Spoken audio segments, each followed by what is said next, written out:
देखिए, matrimonial dispute में स्त्री धन का बहुत बड़ा इशू होता है और बहुत ही पेचीदा इशू होता है। वाइफ के पास कोई प्रूफ नहीं रहता कि स्त्री धन के सारे आर्टिकल्स आपके पास हैं और आप सिंपली ये कह देते कि सारा का सारा स्त्री धन लेके चली गई।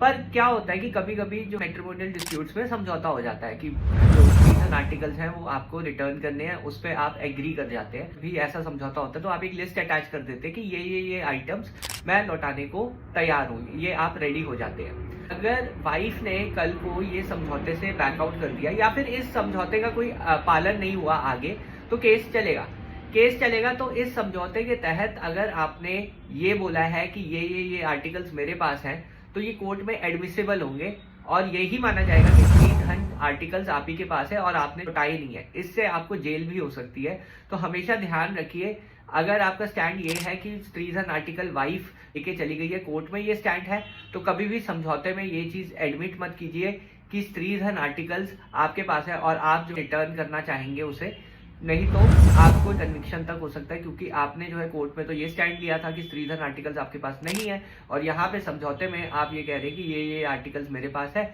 ये मैं रिटर्न करने को तैयार हूँ। तो ये इस चीज से ना, ये एक ट्रैप होता है, इस चीज से बचिए। ये बहुत बड़ा ट्रैप है, बहुत हस्बैंड जो है इसमें फंस जाते हैं। तो एंड में क्या होता है, अगर ऐसे ट्रैप में अगर आप फंस रहे हैं तो आपको स्त्री धन आर्टिकल्स तो लौटाने ही पड़ेंगे, चाहे समझौता हो या ना हो आपका।